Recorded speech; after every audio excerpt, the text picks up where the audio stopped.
പിതാവിനും പുത്രനും പരിശുദ്ധാത്മാവിനും സ്തുതി. ഇന്ന് പരിശുദ്ധാത്മാവും ദൈവം നമ്മെ ധ്യാനിക്കുവാനായിട്ട് ക്ഷണിക്കുന്നത് ഹെബ്രായ ലേഖനം 6-ാം അധ്യായത്തിൻ്റെ 17 മുതലുള്ള വചന ഭാഗങ്ങളിലൂടെയാണ്. അവിടെ നാം ഇങ്ങനെ വായിച്ചു കാണുകയാണ്: ദൈവം തൻ്റെ തീരുമാനത്തിൻ്റെ അചഞ്ചലത വാഗ്ദാനത്തിൻ്റെ അവകാശികൾക്ക് കൂടുതൽ വ്യക്തമാക്കി കൊടുക്കുവാൻ നിശ്ചയിച്ചപ്പോൾ, പിതാവാം ദൈവം തൻ്റെ തീരുമാനം, തൻ്റെ പദ്ധതികൾ, അതിൻ്റെ അചഞ്ചലത, സ്ഥിരത, മാറ്റമില്ലായ്മ, വാഗ്ദാനത്തിൻ്റെ അവകാശികൾ, തൻ്റെ തിരഞ്ഞെടുക്കപ്പെട്ട ജനത്തിന് കൂടുതൽ വ്യക്തമാക്കി കൊടുക്കുവാൻ നിശ്ചയിച്ചപ്പോൾ ഒരു ശബ്ദത്താൽ ഈ തീരുമാനം ഉറപ്പിച്ചു. മാറ്റമില്ലാത്ത തീരുമാനമായിട്ട് തൻ്റെ ഒരു ശബ്ദത്താൽ പിതാവാം ദൈവം ആ തീരുമാനത്തെ ഉറപ്പിക്കുകയാണ് ചെയ്തത്. വീണ്ടും പറയാണ്, മാറ്റമില്ലാത്തതും ദൈവത്തെ സംബന്ധിച്ച് വ്യാജമാകാത്തതുമായ 2 കാര്യങ്ങളിലൂടെ നമ്മുടെ മുമ്പിൽ വയ്ക്കപ്പെട്ടിരിക്കുന്ന പ്രത്യാശയെ മുറുകെ പിടിക്കുന്നതിന് യത്നിക്കുന്ന നമുക്ക് വലിയ പ്രോത്സാഹനം ഇതുവഴി ലഭിച്ചിരിക്കുന്നു എന്ന്. മാറ്റമില്ലാത്തതും ദൈവത്തെ സംബന്ധിച്ചിടത്തോളം വ്യാജമല്ലാത്തതുമായ 2 കാര്യങ്ങളിലൂടെ നമ്മുടെ മുമ്പിൽ വയ്ക്കപ്പെട്ടിരിക്കുന്നതായ ഈ പ്രത്യാശയെ മുറുകെ പിടിക്കുന്നതിന് പ്രയത്നിക്കുന്ന നമുക്ക് വലിയ പ്രോത്സാഹനമായി ഇത് ലഭിക്കുന്നു. ഈ പ്രത്യാശയെ നമ്മുടെ ആത്മാവിൻ്റെ സുരക്ഷിതവും സുസ്ഥിരവുമായ നങ്കൂരം പോലെയാണ്.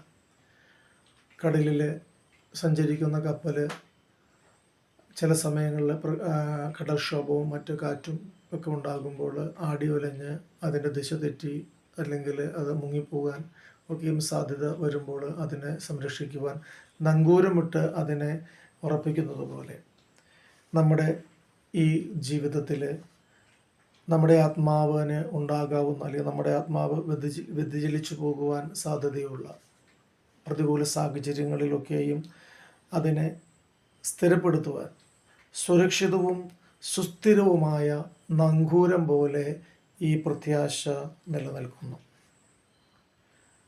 വീണ്ടും പരിശുദ്ധം പറയാണ്, നമ്മുടെ മുന്നോടിയായി, നമുക്ക് മുന്നമേ യേശു മൽക്കിസദേക്കിൻ്റെ ക്രമപ്രകാരം എന്നേക്കും പുരോഹിതനായിക്കൊണ്ട് ഏതു വിരിക്കുള്ളിൽ പ്രവേശിച്ചുവോ അതേ വിരിക്കുള്ളിലേക്ക് ഈ പ്രത്യാശ കടന്നു ചെല്ലുന്നു. അതായത് നമുക്ക് മുന്നേ യേശു കർത്താവ് പ്രവേശിച്ചതായ വിരിക്കുള്ളിലൂടെ പിതാവാം ദൈവത്തിൻ്റെ സന്നിധിയിലേക്ക് ഈ പ്രത്യാശ കടന്ന് ചെല്ലുന്നു. ഈ പ്രത്യാശ എന്താണ് എന്ന് നാം മനസ്സിലാക്കുമ്പോൾ പരിശുദ്ധാത്മാവ് പരിശുദ്ധ ശ്ലീഹ വഴിയായിട്ട് റോമർക്കെഴുതിയ ലേഖനത്തിൽ 5-ാം അധ്യായത്തിൽ 2-ാം വാക്യത്തിൽ കൂടുതൽ വ്യക്തമായി നമുക്കത് വെളിപ്പെടുത്തി തരുന്നുണ്ട്. അവിടെ പറയുകയാണ്, നമുക്ക് കൈവന്നിരിക്കുന്നതായ ഈ കൃപയിലേക്ക്, ആ കൃപയെക്കുറിച്ചാണ് പറയാൻ പോകുന്നത്. അവൻ മൂലം വിശ്വാസത്താൽ നമുക്ക് പ്രവേശനം ലഭിച്ചിരിക്കുന്നു. ഈ കൃപയിലേക്ക് അവൻ മൂലം വിശ്വാസത്തിൽ നമുക്ക് പ്രവേശനം ലഭിച്ചിരിക്കുന്നു. ദൈവമഹത്വത്തിൽ പങ്കുചേരാമെന്നുള്ള പ്രത്യാശയിൽ നമുക്ക് അഭിമാനിക്കാം. അതായത് ദൈവകൃപ വഴിയായിട്ട് ദൈവസന്നിധിയിലേക്ക് പ്രവേശിക്കാം എന്നുള്ളതായ വലിയ ഭാഗ്യം നമുക്ക് നൽകപ്പെട്ടിരിക്കുന്നു. അതോടൊപ്പം തന്നെ ദൈവമഹത്വത്തിൽ പങ്കുചേരാമെന്നുള്ള പ്രത്യാശ, ഇതാണ് നമ്മുടെ യഥാർത്ഥമായ പ്രത്യാശ.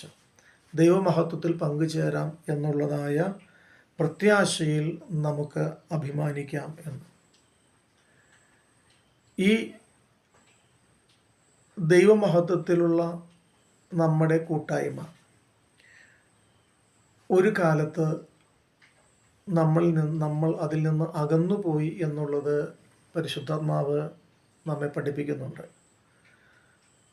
റോമർ 3-ന്റെ 23-ാം കാണാൻ സാധിക്കും, എല്ലാവരും പാപം ചെയ്ത് ദൈവമഹത്വത്തിന് അയോഗ്യരായി തീർന്നു. എല്ലാവരും പാപം ചെയ്ത് ദൈവമഹത്വത്തിന് അയോഗ്യരായി തീർന്നു, ദൈവമഹത്വത്തിൽ നിന്ന് അകന്നുപോയി. അങ്ങനെ അകന്നുപോയ എല്ലാവരെയും കർത്താവ് യേശു ക്രിസ്തു വഴിയായി പിതാവാം ദൈവം തൻ്റെ കൃപയാൽ വീണ്ടെടുപ്പിലൂടെ സൗജന്യമായി നീതീകരിച്ചു. പിതാവാം ദൈവം തൻ്റെ കൃപയാൽ യേശുക്രിസ്തു വഴിയുള്ള വീണ്ടെടുപ്പിലൂടെ സൗജന്യമായി നീതീകരിച്ചു. അങ്ങനെ നീതീകരിക്കപ്പെട്ട നമുക്കെല്ലാവർക്കും വിശ്വാസത്താൽ ദൈവസന്നിധിയിലേക്ക് പ്രവേശനം ലഭിച്ചു. അങ്ങനെ പ്രവേശനം ലഭിച്ച നമുക്ക് യേശു കർത്താവ് വഴിയായിട്ട് പിതാവാം ദൈവത്തിൻ്റെ മഹത്വത്തിൽ പങ്കുചേരുവാനുള്ള ഭാഗ്യം ലഭിച്ചു. ആ ഭാഗ്യം, ആ യോഗ്യത അത് നമുക്ക് ലഭിച്ചു, അത് നമുക്ക് ലഭിക്കുന്നു എന്നുള്ളതാണ് നമ്മുടെ പ്രത്യാശ. ഈ പ്രത്യാശയിലാണ് നാം ഉറച്ചു നിൽക്കുന്നത്.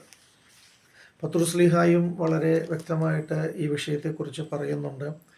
പത്രോസ്ലീഹ എഴുതിയ 1-ാം ലേഖനത്തിൻ്റെ 1-ാം അധ്യായത്തിൽ തന്നെ 3-ാം വാക്യത്തിൽ പറയുന്നുണ്ട്, അവിടുന്ന് തൻ്റെ കാരുണ്യാതിരേകത്താൽ യേശു ക്രിസ്തുവിൻ്റെ മരിച്ചവരിൽ നിന്നുള്ള ഉദ്ധാനം വഴി, പിതാവാം ദൈവം തൻ്റെ കാരുണ്യാതിരേകത്താൽ കർത്താവ് യേശു ക്രിസ്തുവിൻ്റെ മരിച്ചവരിൽ നിന്നുള്ള ഉദ്ധാനം വഴി സജീവമായ പ്രത്യാശയിലേക്ക്, നിർജീവമായതല്ല, എപ്പോഴെങ്കിലും നശിച്ചു പോകുന്ന പ്രത്യാശയല്ല, സജീവം എന്ന് നിലനിൽക്കുന്ന പ്രത്യാശയിലേക്ക്. ആ പ്രത്യാശയുടെ പ്രത്യേകതകളെ കുറിച്ച് പറയുന്നുണ്ട് ഇവിടെ. നിങ്ങൾക്കായി സ്വർഗത്തിൽ കാത്തു സൂക്ഷിക്കപ്പെടുന്ന അക്ഷയവും കളങ്കരഹിതവും ഒളിമങ്ങാത്തതുമായ അവകാശത്തിലേക്ക്. ഈ പ്രത്യാശയുടെ ലക്ഷണങ്ങളെക്കുറിച്ച് പറയുന്നതാണ്. അതായത് നിങ്ങൾക്കായി കാത്തുവച്ചിരിക്കുന്നതായ, സ്വർഗത്തിൽ കാത്ത് സൂക്ഷിച്ചിരിക്കുന്നതായ അക്ഷയവും കളങ്കരഹിതവും ഒളിമങ്ങാത്തതുമായ അവകാശത്തിലേക്ക്. അതായത് പിതാവാം ദൈവത്തിൻ്റെ മഹത്വത്തിൽ പങ്കുചേരുവാനുള്ളതായ ആ അവകാശത്തിലേക്ക് നമ്മെ വീണ്ടും ജനിപ്പിച്ചിരിക്കുന്നു. കർത്താവ് യേശുക്രിസ്തു വഴി, വിശ്വാസം വഴി, മാമോദിസ വഴി, അവൻ്റെ മരണം വഴി, അവൻ്റെ ഉയർപ്പ് വഴി നമുക്ക് ലഭിച്ചിരിക്കുന്നതായ വലിയ ഭാഗ്യമാണ്. വീണ്ടും ജനനം വഴിയായി നമ്മളെ പിതാവാം ദൈവം ജനിപ്പിച്ചിരിക്കുകയാണ്. എങ്ങോട്ടേക്കാണ്? സ്വർഗത്തിൽ നമുക്കായി കാത്തു സൂക്ഷിച്ചിരിക്കുന്ന അക്ഷയവും കളങ്കരഹിതവും ഒളിമങ്ങാത്തതുമായ, ഒരിക്കലും ക്ഷയിച്ചു പോകാത്തത്, ഒരിക്കലും യാതൊരു മാലിന്യങ്ങളും ഏൽക്കാത്തത്, ഒരിക്കലും മങ്ങിപ്പോകാത്തതായ ആ അവകാശത്തിലേക്ക്, പിതാവാം ദൈവത്തോട് ചേർന്നുള്ളതായ ആ മഹത്വത്തിൽ പങ്കുചേരുവാനുള്ളതായ ആ അവകാശത്തിലേക്ക് നമ്മെ വീണ്ടും ജനിപ്പിച്ചിരിക്കുന്നു. അവസാന കാലത്ത് വെളിപ്പെടുത്താനായി തയ്യാറാക്കിയിരിക്കുന്ന ഈ രക്ഷയ്ക്ക് വേണ്ടി ദൈവശക്തിയാൽ വിശ്വാസം വഴി നിങ്ങൾ നമ്മൾ ഓരോരുത്തരും കാത്തു സൂക്ഷിക്കപ്പെടുകയാണ്.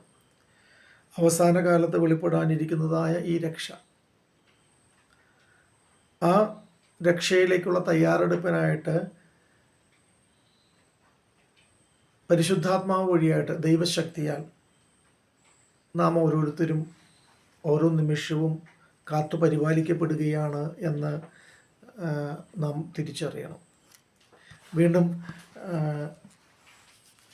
പത്രോസ്ലീഹ 2-ാം ലേഖനത്തിൽ 1-ാം അധ്യായത്തിൻ്റെ 3-ാം വാക്യത്തിൽ പറയുന്നുണ്ട്, തൻ്റെ മഹത്വത്തിലേക്കും ഔന്നത്യത്തിലേക്കും നമ്മെ വിളിച്ചവനെക്കുറിച്ചുള്ള പൂർണ്ണമായ അറിവിലൂടെ. അപ്പോൾ നമ്മൾ എങ്ങോട്ടേക്കാണ് വിളിച്ചിരിക്കുന്നതെന്ന് മനസ്സിലാക്കണം. തൻ്റെ മഹത്വത്തിലേക്കും ഔന്നത്യത്തിലേക്കും നമ്മെ വിളിച്ചവനെക്കുറിച്ചുള്ള പൂർണ്ണമായ അറിവിലൂടെ. നമ്മുടെ ജീവിതത്തിനും ഭക്തിക്കും ആവശ്യമായവയെല്ലാം അവൻ്റെ ദൈവിക ശക്തി നമുക്ക് പ്രദാനം ചെയ്തിരിക്കുന്നു. ഇവിടെയും പരിശുദ്ധാത്മാവിനെ കുറിച്ച് പറയുന്നുണ്ട്. നമ്മുടെ ജീവിതത്തിനും ഭക്തിക്കും ആവശ്യമായതല്ല പരിശുദ്ധാത്മാവ് നമുക്ക് പ്രദാനം ചെയ്തിരിക്കുന്നു. എങ്ങോട്ടേക്കാണ്? തൻ്റെ മഹത്വത്തിലേക്കും ഔന്നത്യത്തിലേക്കും നമ്മെ വിളിച്ചവനെക്കുറിച്ചുള്ള പൂർണ്ണമായ അറിവിലൂടെ. ഈ പൂർണ്ണമായ അറിവ് പലപ്പോഴും നമുക്ക് ഇല്ലാതെ പോകുന്നു എന്നുള്ളതാണ് നമ്മുടെ ക്രൈസ്തവ ജീവിതത്തിലെ പരാജയത്തിൻ്റെ ഒരു അടിസ്ഥാന കാരണം. നമ്മുടെ പ്രത്യാശ എവിടെയാണ് എന്നുള്ളതും ആരിലാണ് നമ്മുടെ പ്രത്യാശ എന്നുള്ളതൊക്കെയും നാം പലപ്പോഴും വിസ്മരിച്ചു പോകുന്നു. ഈ ലോകത്തിലെ മറ്റു പല കാര്യങ്ങളിലും മറ്റു പല നശ്വരങ്ങളായ മറ്റു പല അവസ്ഥകളിലൊക്കെയാണ് നാം പ്രത്യാശ വെച്ചിരിക്കുന്നത് പലപ്പോഴും. യഥാർത്ഥത്തിൽ നമ്മുടെ പ്രത്യാശ എന്ന് പറയുന്നത് പിതാവാം ദൈവത്തിൻ്റെ മഹത്വത്തോട് ചേർന്ന് നിൽക്കുവാൻ നമുക്ക് ലഭിച്ചിരിക്കുന്നതായ ആ വലിയ ഭാഗ്യം. അതാണ് നമ്മുടെ പ്രത്യാശ. അവൻ്റെ മഹത്വത്തിലേക്കും അവൻ്റെ ഔന്നത്യത്തിലേക്കും നമ്മെ വിളിച്ചവനെക്കുറിച്ചുള്ള പൂർണ്ണമായ അറിവിലേക്ക്, ഈ അറിവിൽ നാം എപ്പോഴും സ്ഥിരപ്പെട്ട് നിൽക്കണം. കർത്താവ് യേശു ക്രിസ്തു പറയുന്നുണ്ട്, നിങ്ങൾ സത്യം അറിയുകയും സത്യം നിങ്ങളെ സ്വതന്ത്രരാക്കുകയും ചെയ്യും. ഈ സത്യമാണ് നാം തിരിച്ചറിയേണ്ടത്. നമ്മെ വിളിച്ചത് ദൈവം തൻ്റെ മഹത്വത്തിൻ്റെ പങ്കുകാരാവാനാണ്. അത്രമാത്രം കൃപ, ദൈവസ്നേഹമാണ് നമ്മളിലേക്ക് പിതാവാൻ ദൈവം യേശു കർത്താവ് വഴിയായിട്ട് ചൊരിഞ്ഞു തന്നിരിക്കുന്നത്. അതുകൊണ്ട് നമ്മുടെ ആ വിളിയും നമ്മുടെ പ്രത്യാശയും നാം മറന്നു പോകാതെ അതിൽ ഉറച്ചു നിൽക്കുവാനും മറ്റുള്ളവരെ അതിലേക്ക് നമ്മുടെ ജീവിതം വഴിയായിട്ട് ക്ഷണിക്കുവാനും മറ്റുള്ളവർക്കും ഈ പ്രത്യാശയുടെ വെളിച്ചം നമ്മളിലൂടെ പകർന്നു കൊടുക്കുവാനും നമുക്ക് സാധിക്കട്ടെ എന്ന് പ്രാർത്ഥിച്ചുകൊണ്ട് സർവശക്തനായ ദൈവത്തിൻ്റെ നാമം മാത്രം മഹത്വപ്പെടട്ടെ എന്ന് പ്രാർത്ഥിച്ച് നിർത്തുന്നു. നമ്മളെല്ലാവരെയും ദൈവം അനുഗ്രഹിക്കുമാറാകട്ടെ. ആമീൻ.